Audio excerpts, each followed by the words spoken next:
자, 우리 새벽에 우리 제자로 세움받으라는 말씀으로 하나님의 말씀을 선포합니다. 오늘날 제가 그 교회라는 단어 대신에 요즘에는 공동체라는 단어를 많이 쓴다고 제가 말씀을 드린 적이 있습니다. 왜냐하면 이 단어가 교회라는 단어보다 좀 더 사람에 가까운 표현이거든요. 예수님의 몸을, 교회가 예수의 몸이지만, 예수님을 몸이라고 할 때, 우리가 교회를 예수님의 몸이라고 할 때, 몸은 생명력이 있거든요. 몸은 움직이는 거거든요. 그러니까 보통 우리가 교회하면 요즘에 건물이라는 이미지가 워낙 강한데, 공동체라고 하면 그 교회보다는 훨씬 더 몸이라는 의미에 가까워요. 예수님의 몸, 살아서 움직이고 역사하는 몸에 가깝기 때문에 공동체라는 표현을 많이 씁니다. 예수님이 건물을 살리려고 죽지는 않으셨거든요. 우리를 살리려고, 사람인 우리를 살리려고 죽으셨습니다. 사람이 원래 교회란 얘기죠. 그래서 건물보다는 사람의 초점을 맞추는 교회가 건강한 교회예요. 어떤 교회는 건물에 너무 초점을 많이 맞추고 있는 교회가 있죠. 헌금하면 그 헌금으로 예배당을 짓더니 또 그 헌금으로 주차장을 사고 교육관을 짓고 또 그 헌금으로 주차장을 사고 또 돈이 남으면 묘지를 사고, 그래서 어떤 부동산을 늘려가는 거예요. 그러니까 자산을 늘려가면 좋은 것도 있죠. 자산이 남으니까 돈이 남는다는 얘기예요. 근데 정확하게는 그 돈으로 뭐를 하면 더 좋냐면 그 돈으로 아이들에게 투자를 하고 그 돈으로 가난한 사람에게 투자를 하고 그 돈으로 선교를 하는 게 훨씬 나아요. 근데 그렇게 사람에게 투자를 하면 없어져 버려요. 없어지는 돈들이거든요. 그러니까 교회가 아까운 겁니다. 그 돈이. 그러니까 오늘날 교회들이 사람에게 투자를 하고 이 미래를 위해서 투자를 해야 된다는 것보다는 항상 오늘날 대부분의 교회가 뭐 하냐면 돈이 생기면 건물 지어야지 이 생각이 가장 강하거든요. 그러니까 사람에게 투자하고 가난한 사람에게 나눠주고 자꾸 써버려야 된다는 생각을 잘 못합니다. 없애버린다고 생각을 하거든요. 그런데 어쨌든 간에 건물보다는 사람의 초점을 맞추는 교회가 건강한 교회예요. 공동체가 교회라는 건물의 모습보다 낫다 이 말이죠.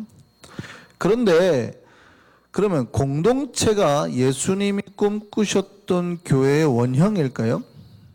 그러니까 단지 사람들이 모여 있는 것이 모여서 하나님 앞에 그냥 나오는 것이 예수님이 꿈꾸셨던 걸까요? 사람이 교회라는 말은 맞지만 단지 사람들이 모여서 웅성웅성 되는 것을 참 교회라고 할 수는 없습니다. 그러니까 우리가 하나하나 이제 우리 생각을 바꿔 가셔야 되는 거예요. 교회보다는 사람이에요. 여기 이해되셨죠? 근데 사람이라고 해가지고 단지 이 예배당 안에 사람이 꽉 차 있으면 교회냐 이 말이죠. 오늘날 한국 교회를 보면 참 많은 사람들이 모여 있습니다. 그런데 교회들마다 다는 아닌데 정말 많은 교회가 모이면 웅성웅성돼요. 웅성웅성돼요. 그 이야기 중에 말씀을 나누고 같이 기도하기보다는 주로 옆집 집사님이 어떻게 해서 저 땅을 사서 저렇게 부자가 됐느냐, 요즘에 어느 땅을 사야지 돈을 버느냐, 어느 쪽에 땅값이 오르느냐, 여기에 관심이 있어요. 모이면 그 웅성웅성 얘기하느라 바쁜 거예요. 어떤 주식을 사야 요즘에 많이 올라가냐, 이런 거죠. 또 이제 조금 신앙이 있는 사람들은 교회 안에 관심이죠. 근데 주로 이제 관심이 교회에 무슨 문제가 있냐, 거기에 귀를 기울입니다. 근데 그 얘기는 어떤 문제가 있었을 때 같이 기도하자라는 뜻이 아니라 교회 다니는 것이 심심하니 쉽고 뜯고 맛보고 즐길 이슈가 없냐라고 물어보는 거예요. 그걸 찾는 거예요. 그러니까 혹시 어떤 사역자가 이번 주에 신방을 빼먹었네, 정신 못 차리네, 막 이거 하는 거죠. 어떤 사모는 우리 교회는 그럴 일이 없는데 큰 교회는 좀 규모가 큰 교회는 목사님 사모님들이 많거든요. 그러면 누구 사모는 어떤 몇 교구 사모는 막 옷이 야하네 막 이런 얘기를 하거든요.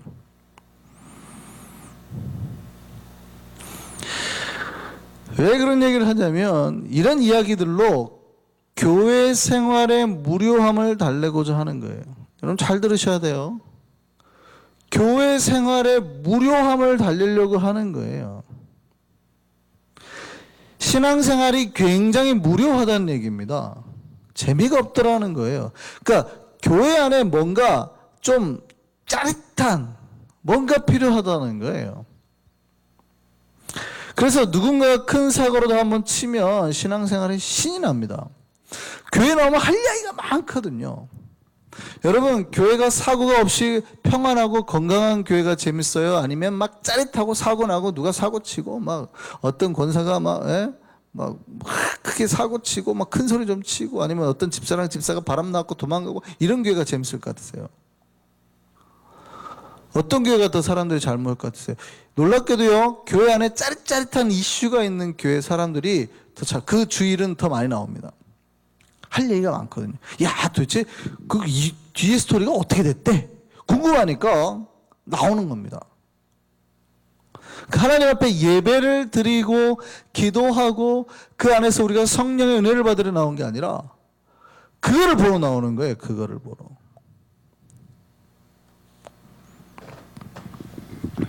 그러니까 교회 안에 뭐가 있어요? 자기를 교회에 나오게 만들어준, 그러니까 우리가 그러잖아요. 커피가 필요할 때, 카페인이 필요할 때, 뭐 솔트한 뭔가 필요하다 그러잖아요. 쫄팅 뭐 이런 게 필요하다 그러잖아요. 영어로. 딱 그런 거예요. 삶에 막 신앙생활이 지루하고 피곤하고 무력할 때 뭔가 나를 확 당겨줄 카페인 같은 게 필요한. 한국 교회 보면 교회 안에 정말 큰 굵직굵직한 문제가 주기적으로 발생하는 교회가 있어요. 그러니까 교회가 심각하게 싸우거나 아니면은 목회자를 이렇게 담임 목사를 이렇게 쉽게 반복적으로 자주 쳐내는 교회가 있어요. 5년 단위로, 10년 단위로. 왜 그럴까요? 한성교회 한 10년 전, 15년 전 모습 보는 것 같으세요? 왜 교회 안에 그런 굵직굵직한 이슈들이 자꾸 발생을 할까요? 그게 어떤 그런 반복되는 문제가 다시 발생하지 않도록 예방하지 않아서예요? 그런 이유도 있습니다만 여러분 잘 들으셔야 돼요. 중독의 일종입니다. 중독. 그러니까 카페인이 몸에서 떨어지면 뭔가 그 짜릿한 게 필요하듯이 교회 안에요. 성령의 은혜나 말씀의 은혜보다는 교회를 나오게 만드는 뭔가 강력한 중독 같은 게 필요한 거예요. 그러니까 오늘날 많은 한국교회 성도들이요, 신앙의 은혜나 체험으로 채워지지 않는 어떤 중독에 걸려 있습니다. 교회 나올 때 어떤 짜릿한 사건이 있으면 재밌다는 걸 배운 거예요. 그게 몸으로 배우는 거예요. 그것 때문에 기도를 하게 되는 거예요. 하나님을 만나려고 기도하는 게 아니라 우리 교회 문제 해결해 주옵소서 막 이런 거 하려고 이제 막 그게 더 다급하거든요. 그런 기도가 훨씬. 그러니까 뭔가 문제가 있어가지고 하는 기도가 훨씬 다급하거든요. 그러니까 그런 걸 배우니까 그런 교회의 특징이 뭐냐면 제가 이렇게 보면은 자꾸 문제가 지속 반복되는 교회의 특징이 뭐 이렇게 보면 교회 안에 그런 문제가 없는지 전 교인이 눈을 밝히고 캐고 다녀요. 들추고 다닙니다. 교회는 기도하고 말씀 보고 이렇게 다녀야 되잖아요. 근데 전 교인이 그랬대? 왜 그랬대? 뭐 그러면은 이렇게 귀를 닫는 게 아니라 한 번만 말하면 다 붙는 거죠. 막 주변 사람들이. 왜? 왜 그랬대? 왜 그랬대? 자꾸.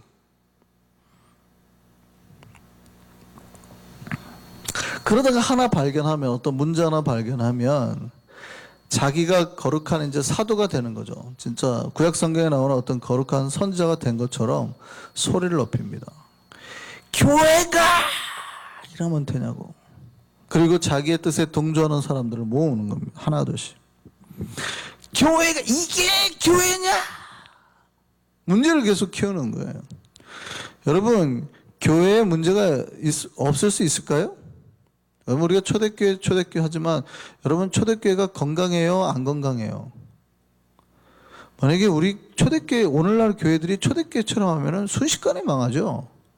그러잖아요. 성도가 계모랑 살고, 뭐 여기 안에는 각종 이단들이 난무하고, 뭐 우상의 문제, 뭐 서로 싸우고 고소하고 바울을 찾아가가지고 이랬네 저랬네 막 난리가 나잖아요. 여러분 초대교회 되면 큰일 납니다. 초대교회로 돌아가자. 초대교회로 돌아가면 안 돼요. 초대교회의 영성, 순수함으로 돌아가자 그래야지 초대교회 본연의 모습은 그렇게 썩 건강하지는 않아요.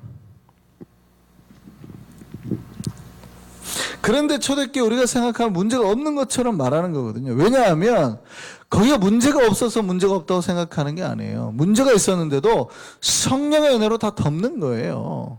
고통이나 어려움이 있어도 다 덮어나오고 위로하고 나가는 거예요.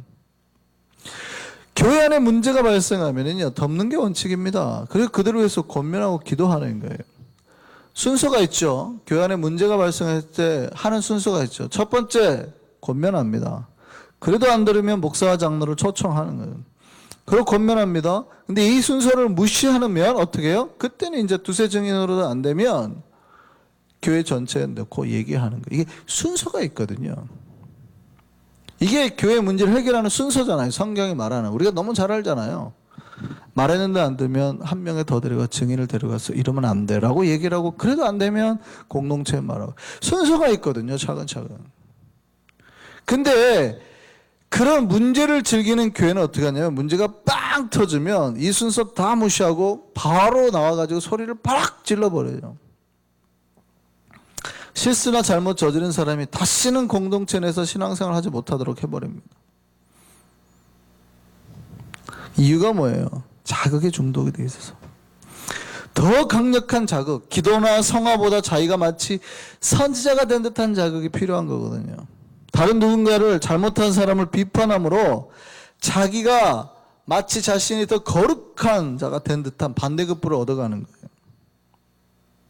그러니까 내가 기도나 어떤 성화의 노력이 없이도 다른 누군가가 잘못함으로 그냥 거룩해질 수 있는 찬스가 생긴 거죠. 그죠? 이해되세요? 제가 말씀드렸잖아요. 우리가 기도하고 하나님 앞에 계속 가까이 나아가는 것으로 성화가 되는 게 아니라, 누군가가 잘못한 것을 딱 발견한 순간 막 비판함으로 그 결과로 내가 높아진 듯한 이런 경험들을 하게 되거든요. 근데 그게 거룩해지지 않는 거잖아요. 상대가 떨어진 거지, 비교 격차가 나는 게 상대가 떨어지는 거지 내가 높아지는 게 아니거든요. 그러니까 막 저희 뉴욕 교회 저런 교회도 있고 저런 교회도 있고, 물론 그런 교회도 있죠. 그런데 그거 빼고 우리가 더 높아져야 되는 거지, 상대가 팍 떨어지니까 그나마 우리 교회가 좋습니다 라고 말하는 거는 안 좋은 거라는 거죠.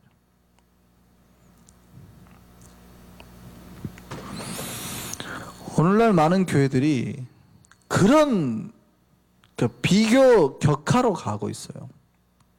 교회 안에 사람들이 모이더니 거룩하고 기도하는 것보다 자꾸 문제가 나면 비판하고, 비판해서 거룩해지려고 하는 훈련이나 단계를 안 밟고 상대를 떨어뜨림으로 스스로 자기의 거룩함을, 존재를 인식하려고 하는. 하나님이 이런 공동체를 좋아하실까요? 대답은 명확하게 노입니다. 아무리 사람이 교회 하더라도 이런 능력 없고 분열하는 교회를 예수님 꿈꾸시는 건 아니거든요. 오늘 본문에 보면 건강한 공동체 모습이 나옵니다. 이 에베소 교회는 아볼로로부터 말씀을 잘 들었던 공동체예요. 그러니까 어느 정도 말씀의 기초가 잘 돼 있어요. 그러니까 아볼로가 꽤 잘 가르쳐 놨던데요. 그러니까 말씀의 기초가 잘 돼 있던 교회. 근데 이 교회 단점이 있더라는 거예요. 뭐냐면 성령의 은혜를 못 경험해요. 하나님의 성령을 체험하지 못했어요. 그랬더니 바울이 그들에게 가가지고 세례를 주고 안수를 했더니 여러 은혜들이 체험이 됩니다. 그러니까 말씀도 채워지고 성령의 은혜도 채워지고, 건강한 공동체의 모습을 보여주고 있어요. 건강한 공동체, 이런 공동체입니다. 말씀을 사모하는 공동체, 은혜를 사모하는 공동체, 성령의 역사가 있고 각종 은사가 있는, 그래 하나님의 말씀을 듣기 위해서 모이기 힘쓰는 공동체. 에베소는 그랬잖아요. 이 공동체에 문제가 없었을까요? 있었어요. 여기에도 분명히 공동체 안에 여러 가지 각종 뭐 도덕적인, 경제적인 여러 가지 문제가 있었을 겁니다. 그런데도 안 나오잖아요. 안 나오는 이유가 뭘까요? 그 이슈거리가 이 사람들에게 중요한 게 아니에요. 이 이슈거리보다는 내가 받은 성령의 은혜나 말씀이 훨씬 중요하니까 그런 건 그냥 덮어버리는 거예요. 근데 앞에 교회들은 뭐예요? 말씀이나 성령의 은혜보다 이슈거리가 훨씬 재밌는 거예요. 빨리 예배 끝나라. 이 문제를 가지고 회의합시다.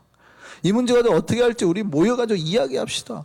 하나님의 말씀을 듣는 것보다, 기도하는 것보다 그게 더 재밌는 거예요. 이 문제를 우리가 어떻게 처리를 할까요? 이게 훨씬 재밌는 거예요. 그게 더 짜릿짜릿하거든요. 그러니까 교회가 이상해지는 거죠.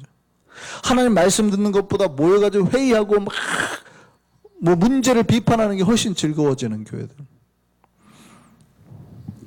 그런데 오늘 본문은 얼마나 건강한지 이들은 말씀 사모하고 은혜 사모하고 이걸로 교회가 힘쓰더라는 거예요.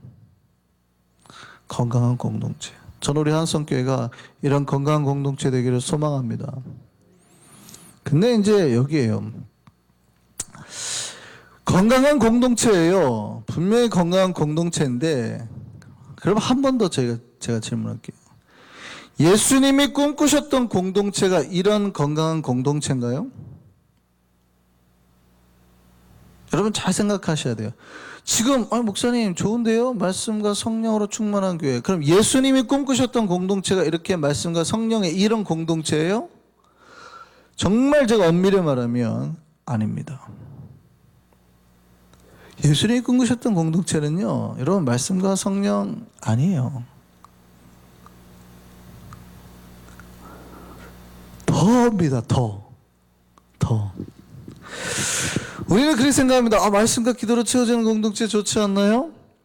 예수님이 꿈꾸셨던 공동체는 좀 더 엄격하고 강한 훈련이 있는 공동체였어요. 바울이요, 회당에서 석 달 동안 하나님 나라에 대해서 강론했습니다. 이들은 이미 아버지를 통해서 말씀의 기초가 있지요. 성령의 은혜를 체험했죠.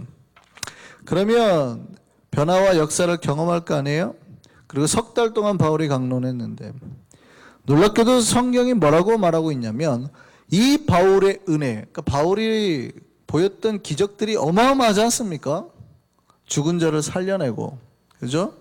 독사에 물려도 죽지 않고, 물론 요 이후의 얘기입니다만 바울의 손수건 행커칩 같은 것만 갖다가 다 올려놔도 병자가 살아났다고요.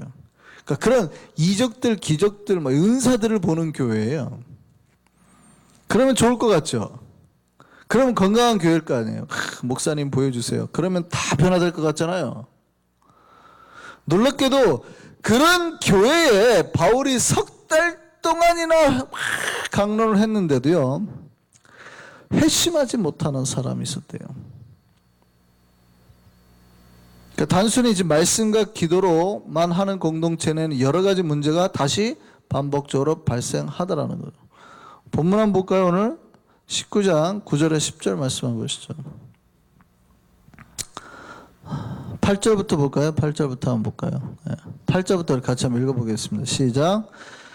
바울이 회당에 들어가 석 달 동안 담대히 하나님 나라에 관하여 강론하며 권면하되, 앞에서 이제 성령의 은혜가 다 있었어요. 어떤 사람들은 마음이 굳어 순종하지 않고 무리 앞에서 이 도를 비방하거늘. 그렇게 말씀을 듣고 성령의 은혜를 경험한 사람들이 오히려 마음이 굳고 순종하지 않고 무리 앞에서 오히려 이 복음을 비방하더라는 거예요.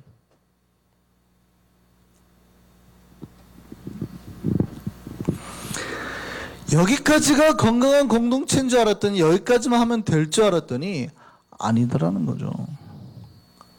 그래서 바울이 그 다음에 어떻게 합니까? 그 다음 한번 볼까요?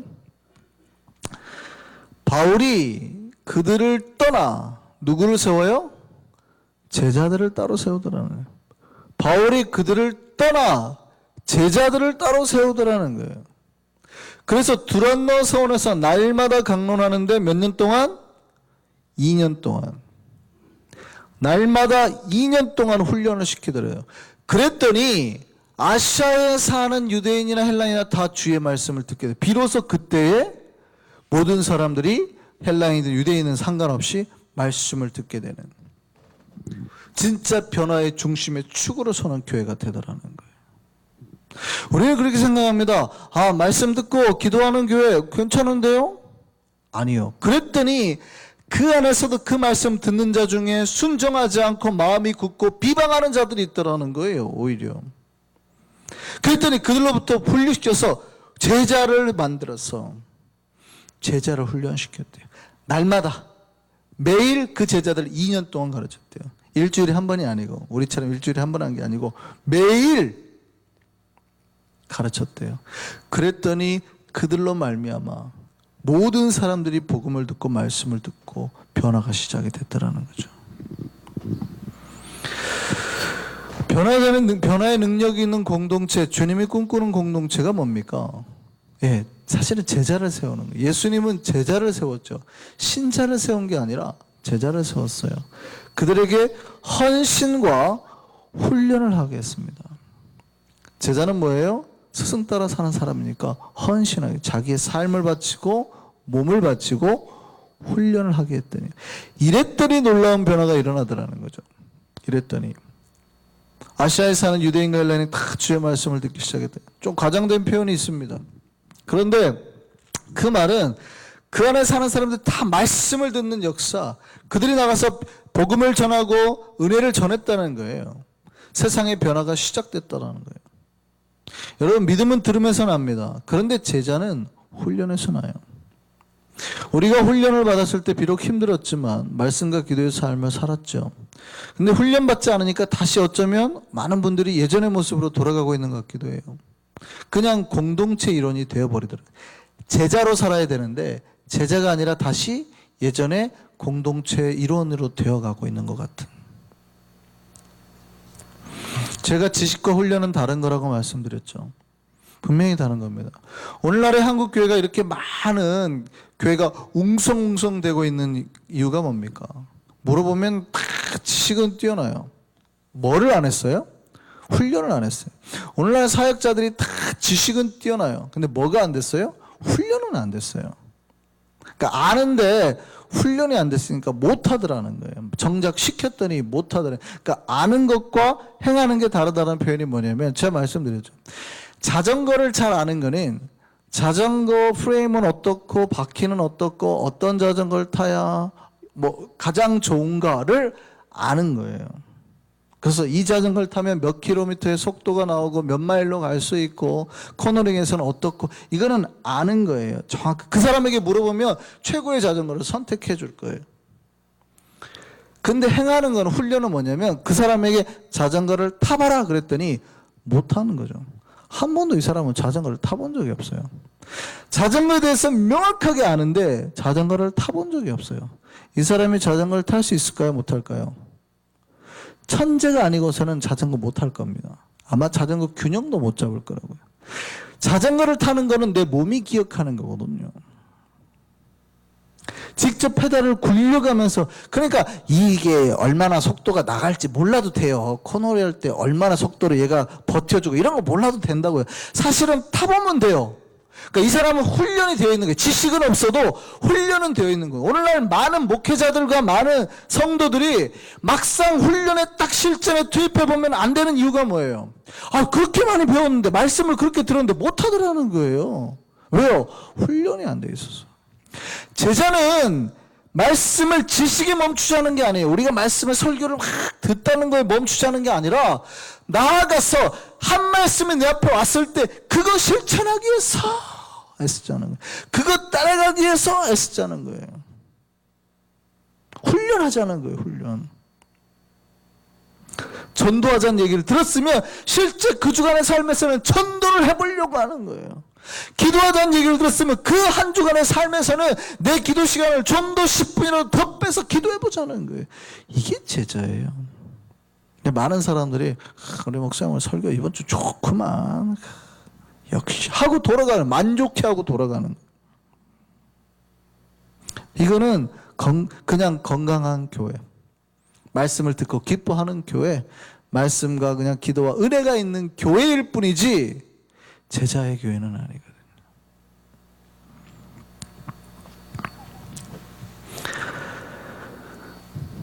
잊지 마시죠. 우리 하나님 앞에서 우리는 훈련을 위해서 부름받은 제자들입니다. 우리가 매일 말씀과 기도로 훈련받을 때 말씀에 불순종하거나 하나님을 비방하는 자들이 사라지는 거예요. 하나님은 우리에게 사실은 건강한 교회로 만족하지 못하십니다. 제자들이 많은 교회로 가기를 원하는, 훈련하는 교회. 생각해 보시죠. 우리는 건강한 교회인가요? 아니면 건강하지 못하는 교회인가요? 제가 보기에는 우리 교회는 건강한 교회로 나아가고 있는 중이에요. 그런데 이 교회의 모습이 예수님이 꿈꾸는 교회의 모습은 아니다는 거죠. 예수님이 꿈꾸는 교회의 모습은 더 강하게 훈련받고 제자되는 교회예요. 좀 힘들더라도 모이기를 힘쓰고 기도하기를 힘쓰고 뿐만 아니라 훈련받자고 할 때 훈련받고, 그리고 그 말씀 한 구절로 내 삶을 매일 쳐서 복종시키고 변화시키는, 직접 해보는 것. 사랑하자 그럴 때 사랑하기 위해서 전화 한번 해보는 것. 용서하자고 했을 때 저 나쁜 놈 용서 한번 해보는 것. 우리가 이렇게 제자로 훈련받고 세움받을 때 비로소 우리 가족이 변하고 공동체가 변하고 세상이 변하게 될 줄 믿습니다. 그 변화의 가장 최전방에서는 우리 일성교회 되기를 소망합니다. 또 우리 한성교회 되기를 소망합니다. 하나님께서 우리를 통하여서 놀라운 역사 보일 줄 믿습니다. 우리 기도하겠습니다.